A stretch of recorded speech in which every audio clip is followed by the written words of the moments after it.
Hello everyone, welcome back to the Run Academy. तो जैसे आप ऑलरेडी जानते हैं कि हमने मैथमेटिकल टूल्स स्टार्ट किए हुए हैं to understand the various concept of physics. तो इन मैथमेटिकल टूल्स में से आज हम स्टडी करने वाले हैं द बेसिक कोऑर्डिनेट ज्योमेट्री। और हाँ, इसके अंदर मैंने ऑब्वियस से थोड़ा सा बड़ा था तो मैंने इसके दो पार्ट्स बनाए हुए हैं। आज के लेक्चर के अंदर हम उसका आधा पार्ट कंप्लीट कर लेंगे और नेक्स्ट वीडियो के अंदर उसका बाकी का जो पार्ट है वो हम कंप्लीट करेंगे। और ऊपर जितने भी चैनल और जो पेजेस दिए गए हैं उनके जो लिंक्स है डिस्क्रिप्शन बॉक्स में डाल दिए हैं। तो बिना कोई टाइम वेस्ट किए चलिए शुरू करते हैं।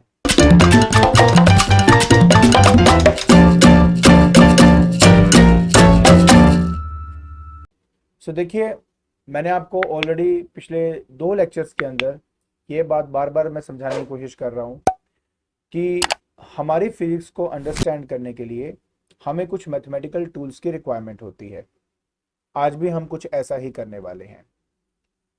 चाहे बात हो हमारे बोर्ड के पर्सपेक्टिव से तैयारी करने की या तो कंपटीशन के पर्सपेक्टिव से तैयारी करने की, इन सब में हमारे जो ग्राफ्स है वो बहुत ही इंपॉर्टेंट होते हैं।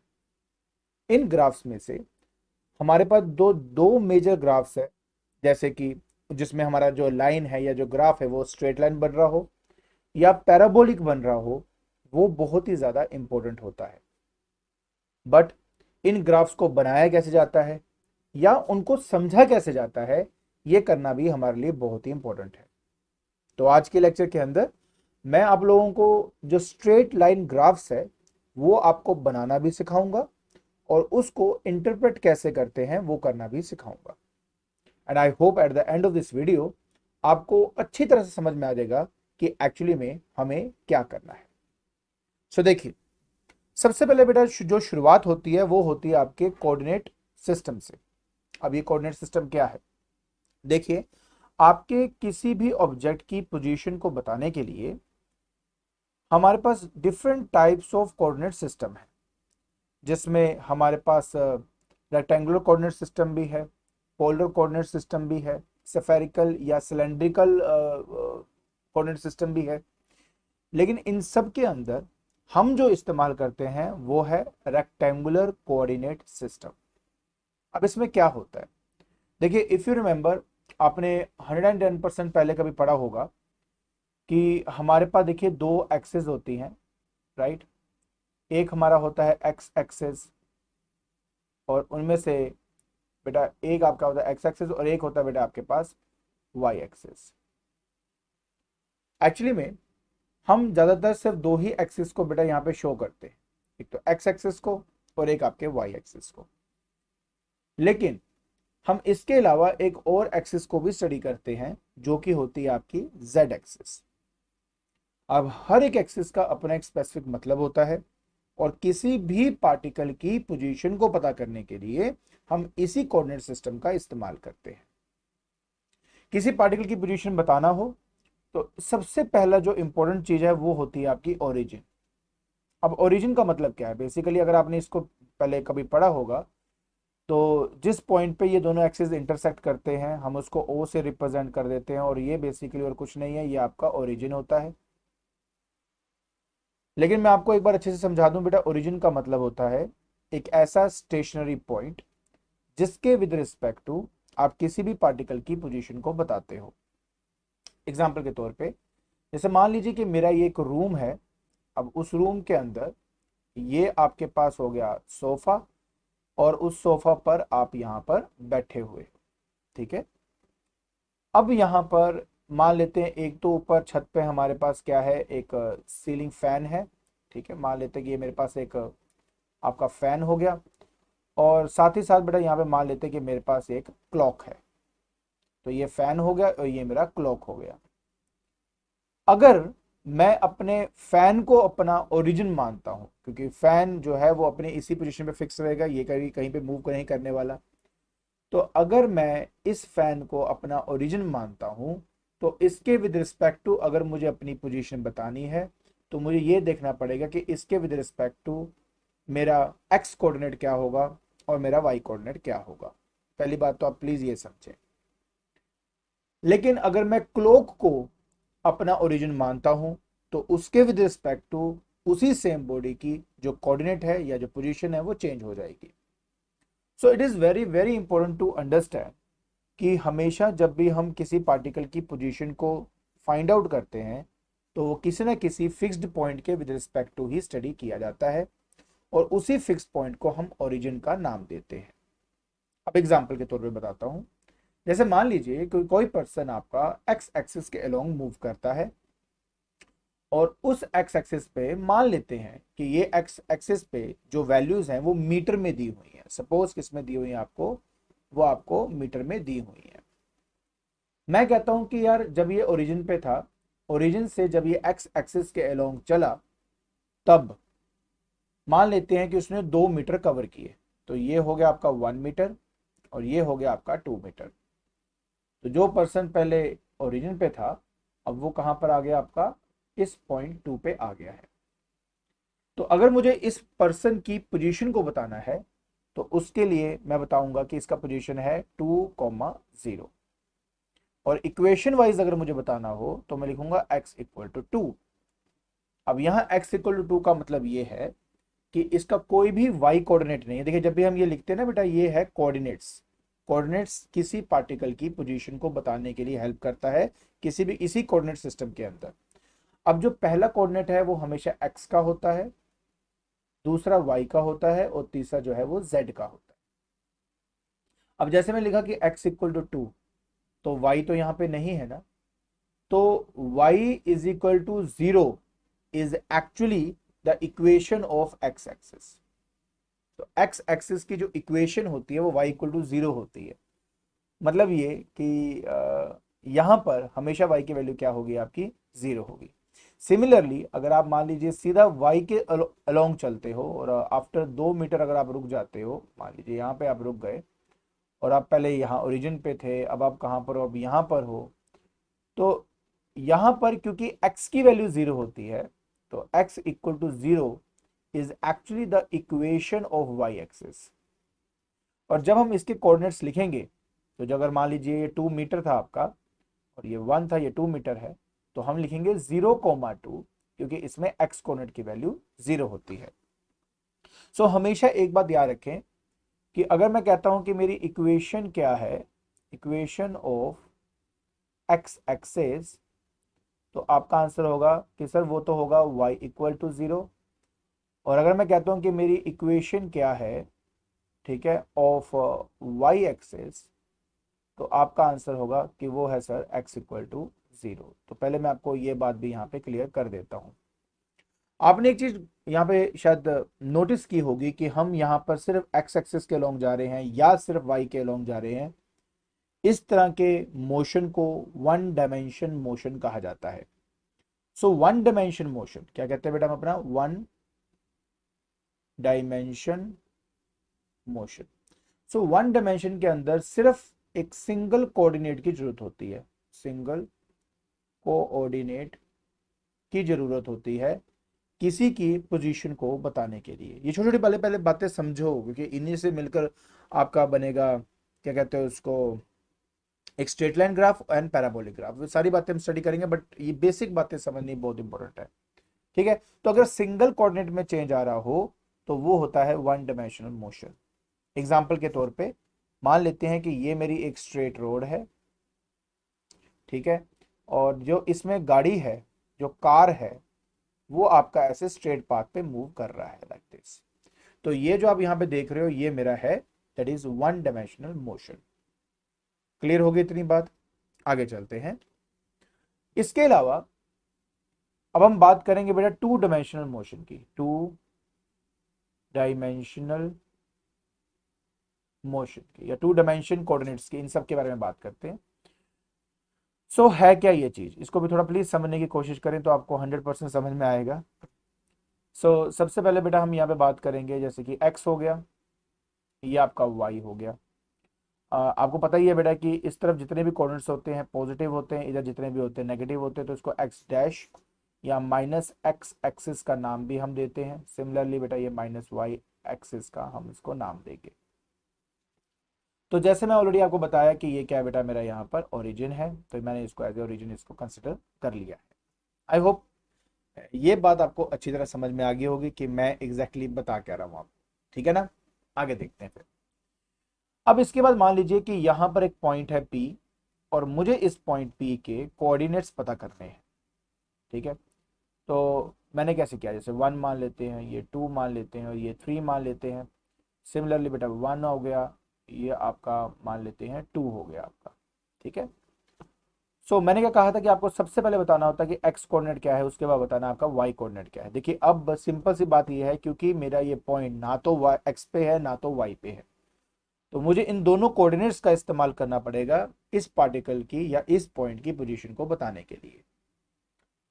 तो अगर मैं x की तरफ से देखूं तो बेटा इसकी जो वैल्यू है वो हमारे पास 3 है, और y के विद रिस्पेक्ट टू अगर देखूं तो बेटा इसकी वैल्यू क्या है, यहां से y के लॉन्ग कितना है 2 है, एंड x के लॉन्ग कितना है बेटा आपके पास यहाँ पे 3 है, तो इसलिए 3,2 इसके कोऑर्डिनेट्स हो गए।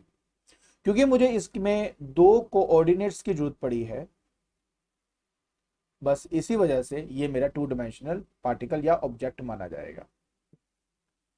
इसके अलावा अब हम 3 डायमेंशन के बारे में बात करते हैं, लेकिन उससे पहले मैं इसका एक एग्जांपल जरूर दे देता हूं आपको। एग्जांपल वही हम करेंगे स्ट्रेट रोड की, बस फर्क ये है कि अब ये जो गाड़ी है ये स्ट्रेट नहीं मूव कर रही, ट्रैफिक की वजह से कभी इधर जा रही है, कभी इधर जा रही है, कभी इधर जा रही है, कभी इधर, कभी सीधी जा रही है, फिर मुड़ रही है, फिर जा रही है, लाइक सीधा ऐसे जा रहा है। तो इसके अंदर क्या हो रहा है कि इसका एक्स कोऑर्डिनेट भी चेंज हो रहा है, साथ साथ वाई कोऑर्डिनेट भी चेंज हो रहा है, एक्स भी चेंज हो रहा है, इसका वाई भी चेंज हो रहा है। तो ये है एक 2 डायमेंशनल ऑब्जेक्ट की मोशन को एक्सप्लेन करने का तरीका। तो अगर किसी पार्टिकल की पोजीशन के लिए मुझे दो कोऑर्डिनेट्स की जरूरत पड़ती है तो उसको बोला जाता है 2 डायमेंशनल। क्लियर? अब हम बात करते हैं बेटा अपनी 3 डायमेंशन की। 3 डायमेंशन में एक्चुअली में हमारे 3 कोऑर्डिनेट्स का इस्तेमाल होता है। कैसे, मैं आपको एक्सप्लेन करूंगा, थोड़ा ध्यान से समझना। सबसे पहले इसके लिए हमें 3 एक्सिस को बनाना पड़ता है। ये जो पहली एक्सिस है ये तो एक्स हो गया, दूसरा जो एक्सिस होता है बेटा ये हमारा हो गया है वाई, और ये जो तीसरा आप यहां देख रहे हो बेटा दिस वन, इसको बोलते हैं यहां पे जेड। और इन तीनों की खास बात ये है ये आपस में परपेंडिकुलर होते हैं, मतलब ये इससे परपेंडिकुलर है, ये जो z है वो x से परपेंडिकुलर है और x y से परपेंडिकुलर है, तो तीनों जो है वो म्यूचुअली परपेंडिकुलर होते हैं एक दूसरे से। ठीक है जी। इसके अलावा अब मान लीजिए कि यहां पर एक स्पेस में एक पार्टिकल p आपका एग्जिस्ट करता है। अब इस स्पेस पे अगर कोई पार्टिकल एग्जिस्ट करता है तो मुझे क्या करना पड़ेगा, मुझे ये पता करना पड़ेगा कि ओरिजिन से एक्स एक्सिस पे कितनी दूरी पे ये पार्टिकल पड़ा है। मान लो यहां पे पड़ा है, ठीक है पार्टिकल, और उसी तरह मुझे देखना पड़ेगा कि z के लॉन्ग कितना पड़ा हुआ है। तो z मान लेते हैं यहां पर एक हमारे पास, यहां पर बेटा हमारे पास उसका z कोऑर्डिनेट है, और y कोऑर्डिनेट यहां पे इसके हाइट को बताएगा कि भाई जमीन से कितनी हाइट पे ये रखा है। तो मतलब हो क्या रहा है, आई टेल यू, हो ये रहा है कि यहां से गया x इधर, ये आपका बेटा z कोऑर्डिनेट, और ये जो पॉइंट P है ये इसकी हाइट है बेटा यहां से। ठीक है, तो मैं एक बार फिर से बताया, तो बेटा ये हो गया आपका x, ये आपका हो गया z, और ये है बेटा इस पार्टिकल की हाइट फ्रॉम द ग्राउंड। तो यहां से यहां अगर x है, यहां से यहां अगर z है, और यहां से यहां अगर आपका y है, तो इस कंडीशन के अंदर हम x y z करके इसकी पोजीशन को बताएंगे। तो बेसिकली यहां पर स्पेस में कोई पार्टिकल हो उसकी बात होती है, वहां 2 डायमेंशनल की जगह पे मतलब जिसमें x और y है। जैसे आप यहाँ स्क्रीन में अगर आप देख रहे हो, स्क्रीन आपका बेसिकली 2D है, लेकिन अंदर जो पिक्चर चल रही है उसमें डेप्थ तक दिखाई देती है, तो 3D पिक्चर्स हमें दिखाई देती है इस 2D स्क्रीन के ऊपर। ठीक है, तो किसी भी पार्टिकल या किसी भी ऑब्जेक्ट की पोजीशन बताने के लिए अगर मुझे 3 कोऑर्डिनेट्स की जरूरत पड़ेगी तो वो आपका 3 डायमेंशन हो जाएगा। बाकी आपने टेंशन नहीं लेनी है, आपको जब काइनेमेटिक्स में पढ़ाऊंगा तो उसमें बहुत डिटेल में अच्छे से समझाऊंगा इसके बारे में, बट अभी के लिए पहले आपको सिर्फ मतलब मेन मेन बातें बता रहा हूँ कि एक्चुअली है क्या। तो बात कर रहे हैं हम 3 डायमेंशन की। अब इस 3 डायमेंशन में हमने ये देखा कि हमारे पास 3 कोऑर्डिनेट्स होते हैं, so we are having 3 coordinates. ठीक है, तो पहले तो ये समझना बहुत ही ज्यादा इसमें इंपॉर्टेंट था। डन जी, गुड। अच्छा, तो हमने 3 डायमेंशन में पढ़ लिया, 2 डायमेंशन में पढ़ लिया, और ये सब हमने यहाँ पे पढ़ लिया है। Done, good.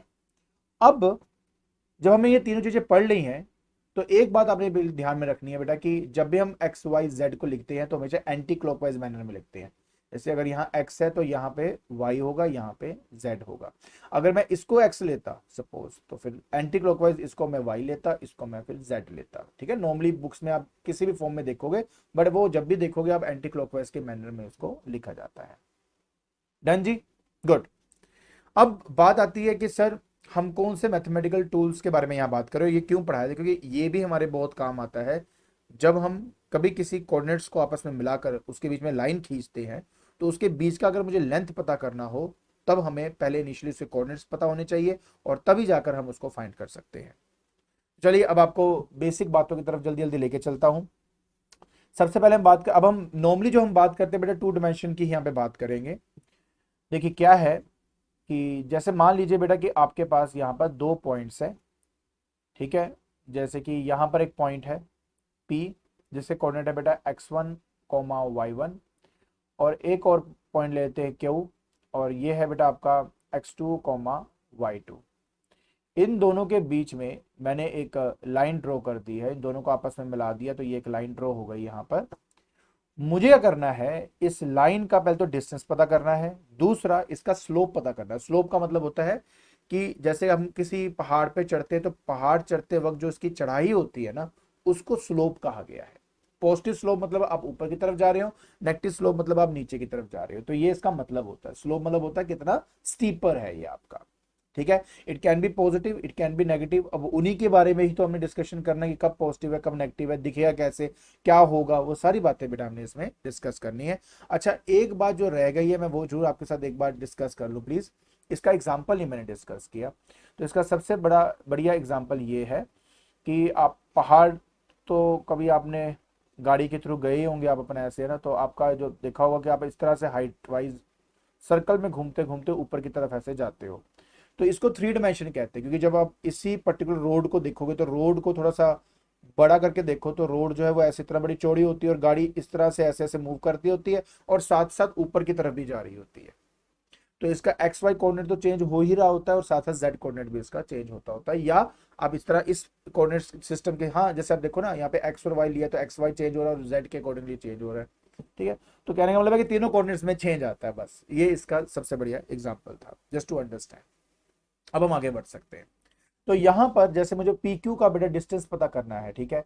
तो पी क्यू डिस्टेंस पता करने के लिए हमारे पास बहुत ही एक सिंपल फॉर्मूला है, under the root of x2 minus x1 का whole square plus y2 minus y1 का होल स्क्वायर।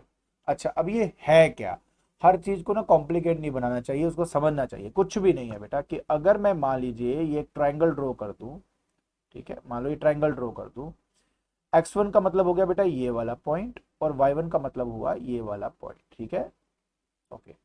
उसी तरह बेटा इस पॉइंट के लिए ये x2 हो गया और इस पॉइंट के लिए बेटा ये वाला आपका y2 हो गया। डन, यहां तक समझ में आ गया होगा आपको। इसके अलावा अब मैं क्या कर रहा हूं बस वो देखिए, ये जो P और इसके बीच में ये वाला जो आप देख रहे हो ये वाला हिस्सा, ये क्या है, this will be x2 minus x1, x2 minus x1। और सिमिलरली ये और इस पॉइंट के बीच में अगर आप देख रहे हो तो ये क्या है मेरा, this one is y2 minus y1। अब आप 90 डिग्री एंगल तो यहाँ देख ही पा रहे हो, तो बेटा पी क्यू निकालने के लिए पाइथागोरस थ्योरम नहीं लगाओगे, P square plus B square वाला, बिल्कुल। लेकिन हाँ एंगल क्या होगा, एंगल हमेशा बेटा एक्स एक्सिस के साथ देखी जाती है, तो ये मेरा है वो एंगल जिसके बारे में बात हो रही है। Done, good. तो अगर पी क्यू फाइंड करना है तो ये फॉर्मूला है, फॉर्मूला कुछ नहीं है, सिंपल सी बात है। आपके पास अगर ये लेंथ पता हो ट्राइंगल के दोनों तो आप इसमें पाइथागोरस थ्योरम लगा के वो पी क्यू को फाइंड कर सकते हो, तो ये वो तरीका है। इसके अलावा बेटा जो सबसे इंपॉर्टेंट चीज होती है बेटा वो आपकी स्लोप होती है। स्लोप होता क्या है, जैसे मैंने कहा चढ़ाई है ना ये, लेकिन मैं आपको पहले क्लियर कर दूं बेटा। पहले तो आप ये समझो कि हम ग्राफ बनाते ही क्यों है।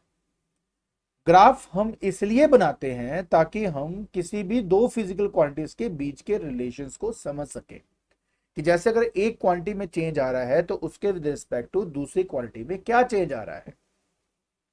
इसीलिए हम यहां पर ग्राफ्स को स्टडी करते हैं। जैसे कि अगर मैं कहूं f is equal to m into A, तो अगर कांस्टेंट मास के लिए मैं फोर्स और एक्सेलरेशन का ग्राफ बनाऊं तो बेटा वो इस तरह से बनेगा ग्राफ आपका, है ना, इस तरह से बनेगा आपका।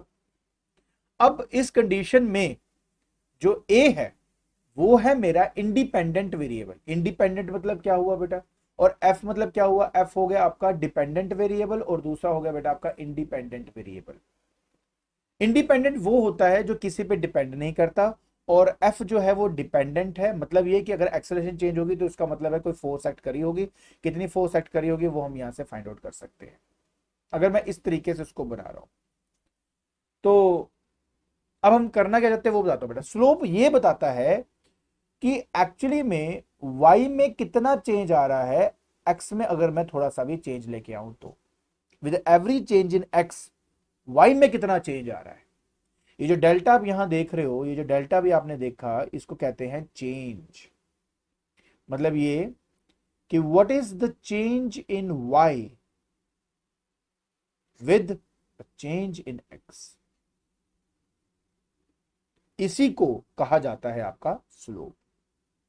अब जैसे कि पॉइंट P था और Q था, तो अगर आप देखेंगे कि पहले अगर मैं x कोऑर्डिनेट की बात करूं, सिर्फ x कोऑर्डिनेट की बात करूं, तो x में कितना चेंज आया, पहले x1 था फिर x2 हुआ, तो चेंज कितना आया, x2 माइनस x1 ना, तो ये आ गया बेटा x2 माइनस x1। उस तरफ y में कितना चेंज आया, y में कितना चेंज आया बेटा, पहले था आपके पास y1 दूसरे बाद y2, तो ये आ जाएगा बेटा y2 माइनस y1। तो स्लोप आपको दो बातें बताता है कि पहली बात, स्लोप ये बताएगा कि किस तरीके से दोनों को जो आपके रिलेशंस है एक दूसरे पे डिपेंडेंट है। ठीक है, मतलब वो ये बताएगा कि अगर x में कोई चेंज आ रहा है तो उसके विद रिस्पेक्ट टू मेरे y में क्या चेंज आ रहा है, कितना चेंज आ रहा है। अगर y में ज्यादा चेंज आ रहा है with respect to change in x तो मतलब स्लोप ज्यादा है। अगर y में कम चेंज आ रहा है with respect to the change in x, मतलब x में चेंज ज्यादा आ रहा है y में कम आ रहा है, इसका मतलब स्लोप आपकी कम है। तो स्लोप समझ में आया मतलब क्या होता है।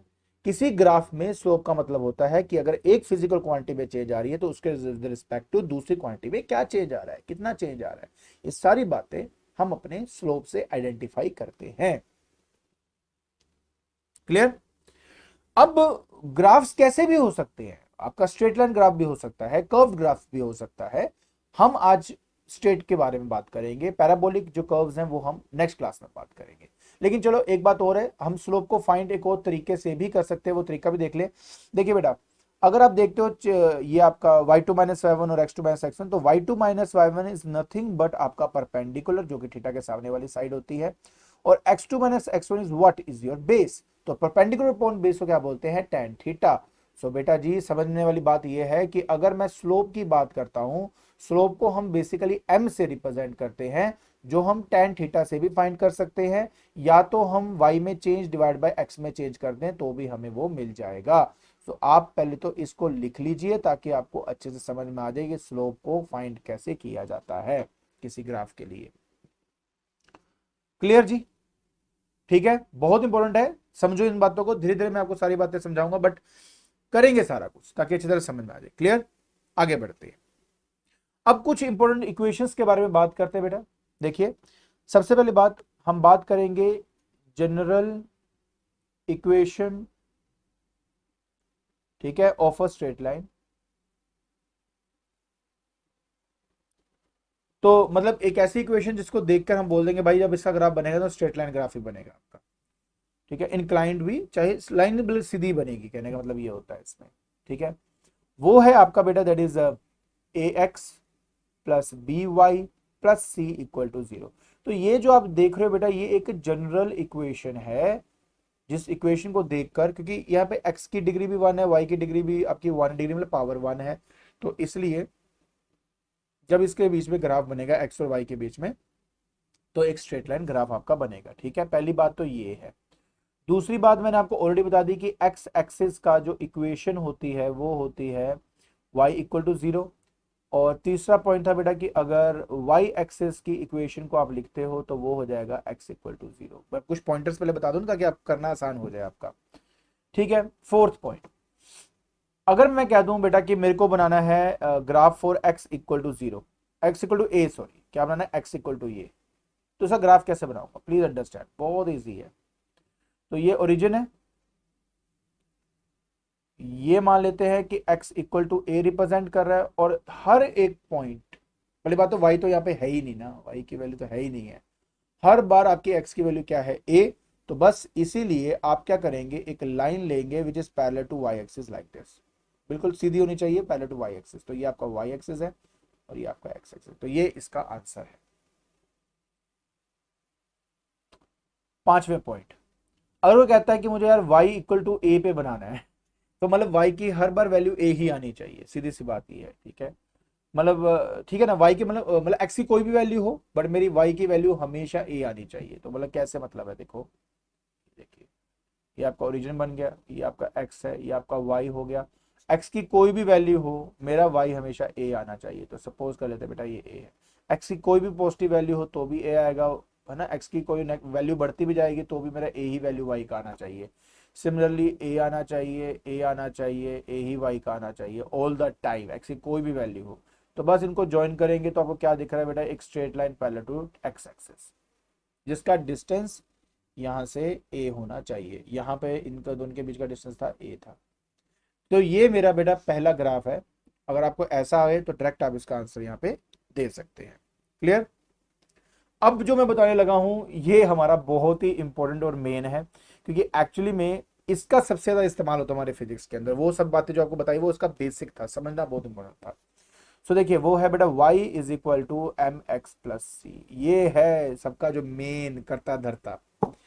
सो y ऑफ कोर्स वो जो y एक्सिस पे होगा, x जो है वो आपका यहाँ देखो y जो है वो डिपेंडेंट है x के ऊपर, x के डिफरेंट डिफरेंट वैल्यूज डालूंगा तो y के डिफरेंट डिफरेंट वैल्यूज मेरे पास आएंगे ना। तो y क्या है, मेरा फंक्शन है x का। तो x यहाँ पे क्या हो गया, एक इंडिपेंडेंट वेरिएबल है, ठीक है, वो किसी पे डिपेंडेबल नहीं करता। आप सिर्फ x की वैल्यू चेंज करोगे, लेकिन x की वैल्यू चेंज करने से y में चेंज आता है, इसलिए x क्या है आपका, इंडिपेंडेंट वेरिएबल। इसकी वैल्यू हम खुद चेंज करते हैं। y होता है बेटा dependent variable, dependent variable, variable.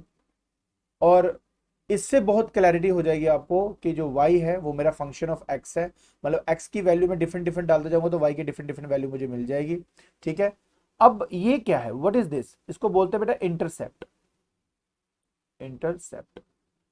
इसमें बेटा जो m है उसको बोलते हैं स्लोप, जो मैंने आपको बताया अभी यहाँ पे। अब डिपेंडिंग अपॉन स्लोप पॉजिटिव है या नेगेटिव है, डिपेंडिंग अपॉन कि सी की वैल्यू पॉजिटिव है या नेगेटिव है या जीरो है, इसके कई सारे डिफरेंट डिफरेंट ग्राफ्स बनते हैं। चलिए जल्दी जल्दी आपको करके दिखाता हूँ कैसे होंगे। चलिए सबसे पहले ग्राफ की तरफ चलते हैं। पहला मान लेते हैं y is equal to minus M x plus C, ये मेरा ग्राफ है ना। तो देखिए बेटा मैं आपको दो बातें समझाऊंगा, इंटरसेप्ट के बारे में भी समझा देता हूं। बेटा इंटरसेप्ट क्या होता है, इंटरसेप्ट में हम x की वैल्यू को पहले जीरो पुट करते हैं, जैसे जीरो पुट करते हैं y मेरा किसके बराबर आ गया, c के बराबर आ गया। तो इसका मतलब क्या हुआ कि जब हमारा x जीरो था तो y मेरा c था, है ना। अब मैं आपको इसको करके दिखाता हूँ, प्लीज थोड़ा समझना है, बहुत इंपॉर्टेंट है। ये आपका x है, ये माइनस एक्स हो गया, ये y है, ये माइनस वाई है। तो प्लीज अंडरस्टैंड कोऑर्डिनेट्स को। ये बेटा मेरा जीरो था, तो कहता है कि जब तेरा x जीरो होता है तो y की वैल्यू क्या होती है बेटा, c होती है, ठीक है। ये लो बेटा मेरी c की वैल्यू यहाँ पे आ चुकी है, कोई डाउट इसके अंदर होएगा ही नहीं यार, बड़ा इजी सी बात है आपकी यहाँ पे, ठीक है। अब इसके बाद मुझे क्या करना है, मुझे एक लाइन बनानी है जिसका नेगेटिव स्लोप, और नेगेटिव स्लोप का मतलब होता है नीचे की तरफ जाने वाला स्लोप, ठीक है। मतलब ये कि y का जो चेंज है वो कम होता जा रहा है और जो नेगेटिव में चेंज हो रहा है, और जो x है वो मेरा बढ़ता जा रहा है। तो हम क्या करेंगे बेटा, एक लाइन जो है वो इस तरीके से ऐसे ड्रॉ कर देंगे और हमें हमारा जो लाइन है वो मिल जाती है। हाँ, अगर आप ये जानना चाहते हो कि ये वाला पॉइंट कौन सा है, तो बहुत आसान है, ये वो पॉइंट है जहां पे y की वैल्यू जीरो होगी। तो जब मैं यहाँ पे y को जीरो पुट करूंगा, देखो ध्यान से बेटा, जीरो पुट किया तो क्या आ जाएगा बेटा, minus M x plus C आ जाएगा बेटा आपके पास यहाँ पे। तो plus M X equal to C और x equal to C divide by M. तो ये जो कोऑर्डिनेट आप देख रहे हो ना बेटा, ये जो पॉइंट आप देख रहे हो ये हमारा c बाय एम है, और y की वैल्यू जीरो है, तो ये मेरा इसका कोऑर्डिनेट हो जाएगा। तो इस तरीके से बेटा आप आराम से एक ग्राफ को प्लॉट कर सकते हो। डन। चलिए सेकंड वाले के बारे में अब हम बात करते हैं। सेकंड वाला कौन सा है बेटा, सेकंड वाला होता है that is y is equal to M x plus C. तो अगर यहां पे मैं x को जीरो पुट कर दूं तो y मेरा क्या आ रहा है, c आ रहा है, फिर से आ रहा है ना मेरा, और m मेरा पॉजिटिव है, मतलब पॉजिटिव स्लोप है, ठीक है। एक बात बेटा याद रखें, नेगेटिव स्लोप की ना सबसे बड़ी खास बात ये होती है कि जो आपका एंगल बनता है, हमेशा ये रखे एक्स से एंटी क्लॉकवाइज डायरेक्शन में एंगल को फाइंड करते हैं, जो मैंने आपको लास्ट लेक्चर में बताया था। तो देखिए ये जो एंगल है, ये जो एंगल है थीटा है, और जब कभी भी किसी ग्राफ का एंगल ग्रेटर देन 90 डिग्री हो जाए तो समझ जाना बेटा उसका जो एम है वो लेस देन 0 मतलब नेगेटिव ही आएगा। ठीक है। For obtuse angle, obtuse angle हमेशा जो स्लोप है वो आपका नेगेटिव आता है। आप बोलोगे सर क्यों आता है? डियर अभी आपको बताया नहीं था पिछले बार जब आपको ट्रिग्नोमेट्री पढ़ा रहा था मैं, कि जब आपका एंगल जो है वो 90 प्लस थीटा हो जाता है तो सेकंड क्वाड्रेंट में आता है, और सेकंड क्वाड्रेंट में टेंजेंट की वैल्यू नेगेटिव होती है, और स्लोप फाइंड करने के लिए हम टेन थीटा ही करते हैं, इसलिए वो नेगेटिव आएगा। सिंपल सी बात है, कोई मुश्किल नहीं होनी चाहिए इसमें। ठीक है। तो थीटा अगर ग्रेटर देन आपका 90 डिग्री है तो ten 90 plus theta, tangent of 90 plus theta बेटा आपका नेगेटिव होता है, इस वजह से। समझ में आया? तो हमेशा याद रखें, तो इसलिए स्लोप भी आपका क्या होगा? नेगेटिव होगा। चलिए अब इसकी बात करते हैं। तो x इक्वल टू 0 तो y इक्वल टू सी आ गया ना बेटा आपका यहाँ पर?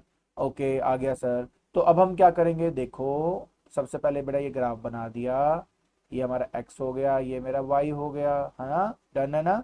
ठीक है। अब वो ये बोल रहा है कि इसका ग्राफ कैसे बनेगा, तो मैंने कहा यार जब तेरा x 0 है तो y c है, एक्स तुम्हारा 0 है तो वाई सी, मतलब है कि मेरा ग्राफ जो शुरू होगा वो यहाँ से शुरू होगा। पहली बात तो ये एक्चुअली शुरुआत बताता है कि ग्राफ कहाँ से शुरू होगा आपका, पहली बात। और पॉजिटिव स्लोप का मतलब हुआ बेटा कि ये इस तरह से ऐसे ऊपर की तरफ जाएगा, क्योंकि एक्स एक्सिस के साथ ये जो एंगल है ये आपका थीटा यहाँ पे बनाता है। और जब मैंने क्या कहा था थीटा की वैल्यू लेस देन 90 डिग्री हो तो उस टाइम जो बेटा स्लोप है वो आपका पॉजिटिव आता है। पॉजिटिव स्लोप का मतलब है कि वो ऊपर की तरफ जाएगा, नेगेटिव स्लोप का मतलब होता है वो नीचे की तरफ जाएगा, क्योंकि एंगल उस केस में ग्रेटर देन 90 डिग्री हो जाता है। ये एक्यूट एंगल है, ये आपका ऑब्ट्यूज एंगल है। ठीक है। हाँ अगर आप ये पता करना चाहते हो कि सर पीछे जाते हो तो किस पॉइंट से कट होके जाएगा, ये पता करना है तो क्यों नहीं कर सकते? कर सकते हो आप लोग। अब देखिए ये वो पॉइंट है जहां पर y की वैल्यू 0 होती है, तो y को 0 पुट कर दो। ठीक है। जैसे मैं y को 0 पुट करता हूं तो मेरे पास आएगा 0 is equal to M x plus C. X की वैल्यू आ जाती है बेटा मेरे पास यहाँ पे that is minus C divide by M. लो जी, तो ये जो कोऑर्डिनेट आप यहाँ देख रहे हो ये माइनस सी बाय एम कोमा 0 है। ठीक है। तो कुछ भी नहीं है यार, आसानी से आप ये फाइंड कर सकते हो। बट मैं आपको सिर्फ ये बताना चाहता था बेटा ये जो लाइन आपकी जाती है वो ऐसे ऊपर की तरफ जाएगी, मेन हम इसको स्टडी करते हैं। ठीक है। भी थोड़ा सा डिटेलिंग और बता रहा हूँ ताकि अगर आपने समझना है तो समझ सकते हो, नहीं तो कोई बात नहीं। डन हो गया। आगे देखिए, अभी तो इसमें भी दो पार्ट आएंगे ना, आगे बताता हूँ आपको। इसके अलावा ये देखिए बेटा y is equal to M X minus C. अब इसका क्या मतलब है देखिए ध्यान से, अगर मान लीजिए ये मेरा ग्राफ है, ठीक है, और मैं यहाँ पे क्या दूं यार, मेरा x को 0 पुट किया तो y मेरा क्या आया? माइनस सी आया। तो मतलब यहाँ पे आएगा बेटा आपका माइनस सी। और इस बार वो क्या कह रहा है कि पॉजिटिव स्लोप है। पॉजिटिव स्लोप मतलब जो आपका हॉरिजॉन्टल के साथ एंगल बनेगा वो क्या बनेगा? Acute angle. तो ग्राफ आपका बेटा ऐसे ऊपर की तरफ जाएगा, दैट्स इट। और फिर से वही बात, अगर आप जानना चाहते हो कि किस पॉइंट से होके जाएगा, तो ये x है, ये y है, तो बेटा ये वो पॉइंट है जहां पे y की वैल्यू 0 होनी चाहिए, यहाँ 0 पुट करके देख लो। तो 0 is equal to M X minus C, X equal to आ जाएगा बेटा c बाय एम।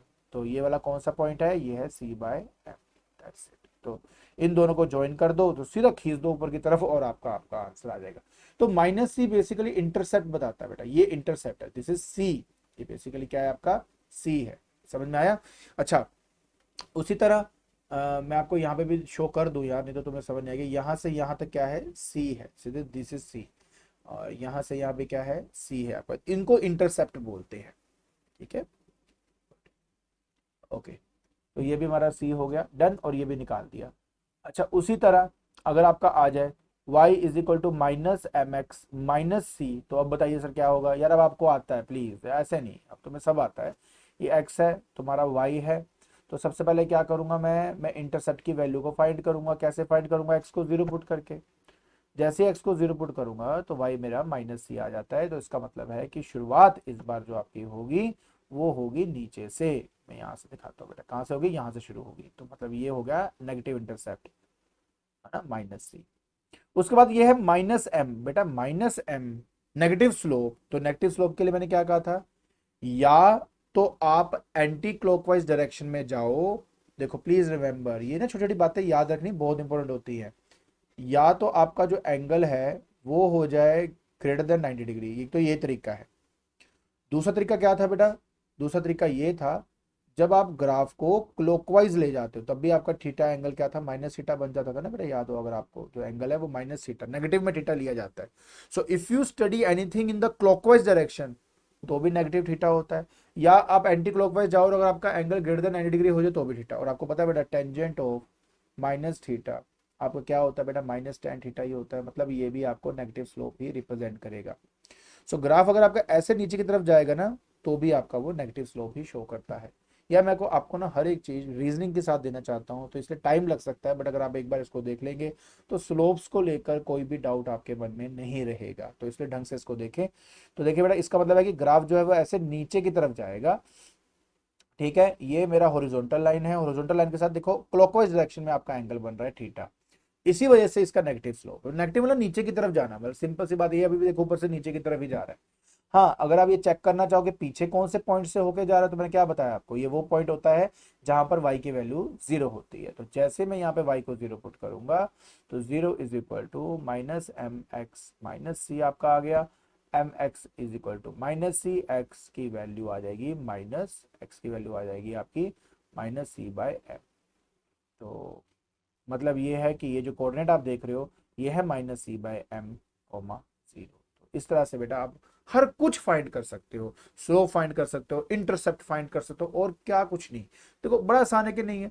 तो अगर मेरे पास कोई भी बेटा ग्राफ दिया हो और उस ग्राफ के अंदर अगर मुझे आप क्या देते हो कि सर जी एक काम करो, आप आपके पास ग्राफ आपको मैंने दे दिया है, आपका काम ये है ये पता करना कि कौन से कोऑर्डिनेट से होके जाएगा, या ग्राफ ड्रॉ कर दीजिए, या ग्राफ पता हो उससे इक्वेशन बनानी है, तो वो यार सब कुछ आसानी से किया जा सकता है, कोई मुश्किल नहीं होता।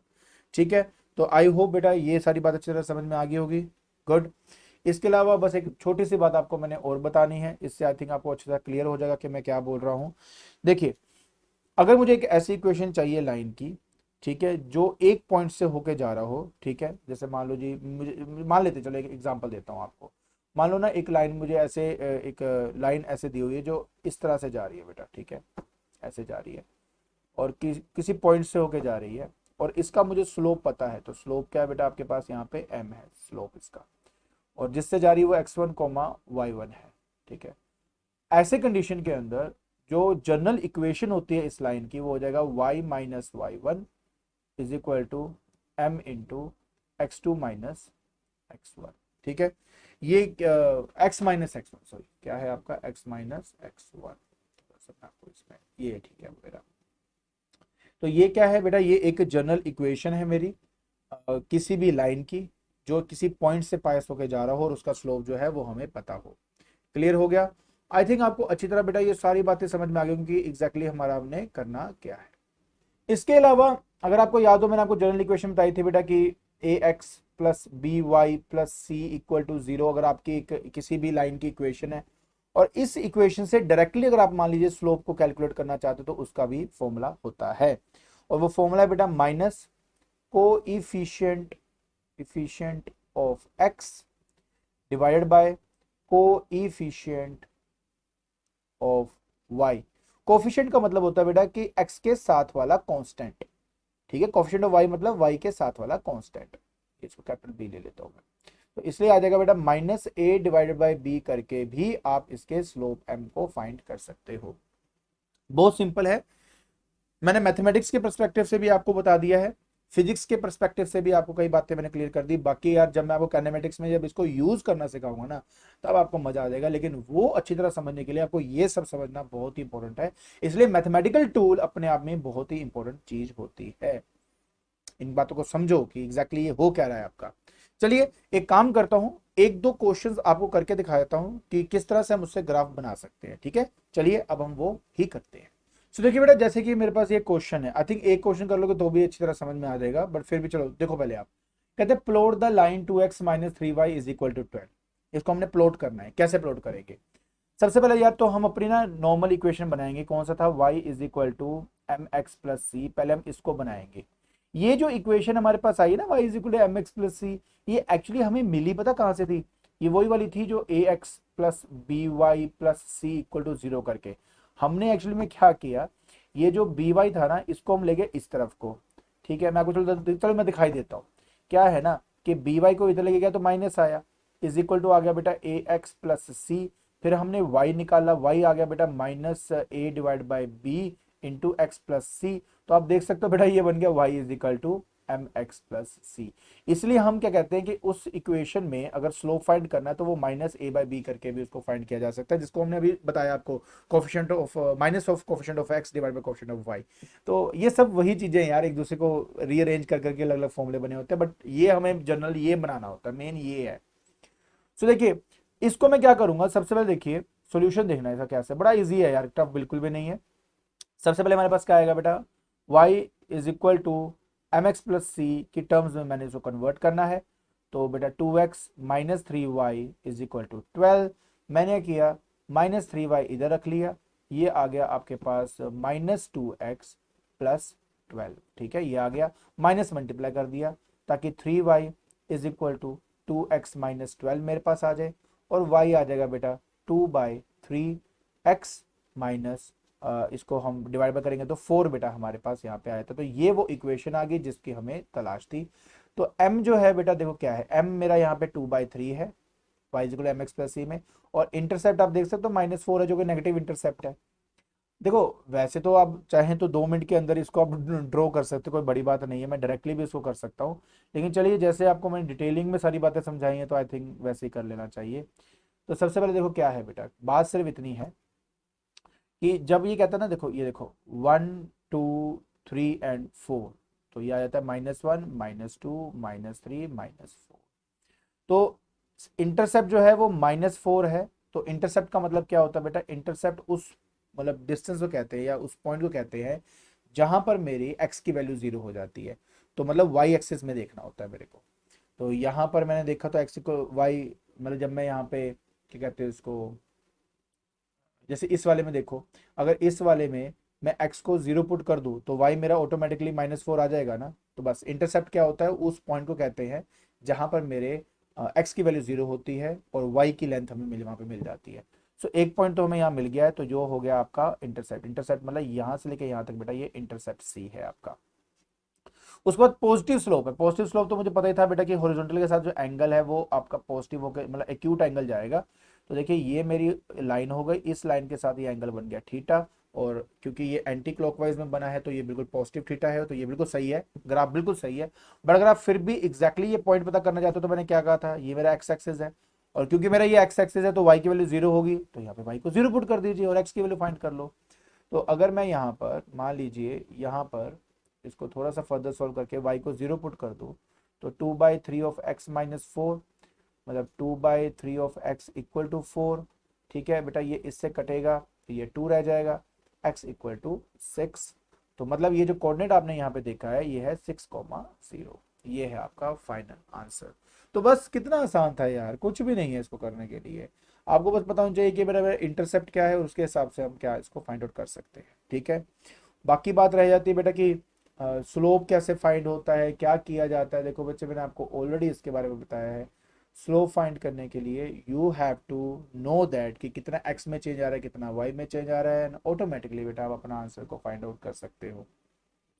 आई होप आपको अच्छी तरह समझ में ये आ गया होगा। बाकी बेटा इसके कोऑर्डिनेट है 0,-4। ठीक है, ये मेरा 0,-4 है। और हाँ अगर आप चाहें तो स्लोप निकाल के भी दिखा दूं आपको कि ये 2/3 आ रहा है कि नहीं आ रहा। तो कुछ नहीं करूंगा, सबसे पहले यहाँ पर मैं एक ट्राइंगल को ड्रॉ कर लूंगा, कर लिया। तो ये मेरा हो गया आपका दैट इज x1 y1, और ये हो गया बेटा मेरा x2 y2। और स्लोप के लिए क्या बताया था बेटा मैंने, क्या करना होता है, change in y upon change in x, मतलब y2 minus y1 upon x2 minus x1, जो दिया है वही करेंगे बेटा। y2 क्या है 0, गुड, माइनस y1 माइनस मतलब -4 डिवाइडेड बाय x2 क्या है बेटा आपका 6 -0, यहाँ पे 0 था बेटा x1। ऊपर देख सकते हो बेटा क्या बन गया, पॉजिटिव बना कि नहीं बना, ऑटोमेटिकली 4/6, 2 से डिवाइड करें तो 2/3 आपका यहाँ पर आंसर आ जाएगा। देखिए एग्जैक्टली वही आया हमारे पास। तो इसका मतलब जो हमने ग्राफ बनाया है बिल्कुल परफेक्ट बनाया है। तो बस कुछ नहीं था यार, बस इसी तरीके से हम कोई भी ग्राफ को प्लॉट कर सकते हैं, या जो ग्राफ हमारा बना है उससे इंटरप्रेट कर सकते हैं कि यार एक्चुअली में वो आपस में कैसे डिपेंड कर रहे हैं। अगर देखो मुझे ग्राफ दिया होता, स्लोप तो मैंने निकाल ही ली है, साथ में मुझे इंटरसेप्ट तो पता ही है, तो y और x में जो इक्वेशन है वो मैं बना सकता था, क्योंकि उसके लिए सिर्फ दो ही चीजें चाहिए, एक तो आपका स्लोप और दूसरा उसका इंटरसेप्ट। अगर ये पता है तो आप किसी भी दो फंक्शन के बीच में रिलेशन बना सकते हो by using a general equation y is equal to mx plus c। m find कर लो, पुट कर दो, और जो आपका c है उसको बेटा पुट कर दो, और ऑटोमेटिकली आपका आंसर आ जाएगा। ठीक है, बाकी जब हम आगे पढ़ेंगे, जब उसमें इस्तेमाल करवाऊंगा, तब आपको और अच्छे से इसके बारे में समझ में आ जाएगी। आई होप आपको आज का लेक्चर समझ में आ गया होगा। ठीक है, तो आज के लेक्चर के अंदर हमने कुछ बेसिक कोऑर्डिनेट्स ज्योमेट्री के बारे में स्टडी किया, जिसके अंदर हमने कोऑर्डिनेट सिस्टम्स के बारे में स्टडी किया, और हमने कहा कि 1 डायमेंशन, 2 डायमेंशन, 3 डायमेंशन का क्या मतलब होता है। फिर हमने जो बेसिक ग्राफ होता है उस ग्राफ को इंटरप्रेट कैसे करते हैं, या इक्वेशन दी उससे ग्राफ कैसे बनाते हैं, इसके बारे में हमने स्टडी किया। और आने वाली वीडियो जो इसका सेकंड पार्ट होगा उसके अंदर मैं आपको पैराबोला या क्वाड्रेटिक इक्वेशन को कैसे ड्रॉ करते हैं, जो कि कॉम्पिटिटिव पर्सपेक्टिव से बहुत इंपॉर्टेंट है, उसको हम स्टडी करने वाले हैं। और अगर आपको मेरी वीडियो पसंद आ रही है तो please like it, share it and subscribe it. आज के लिए बस इतना ही। Thank you so much.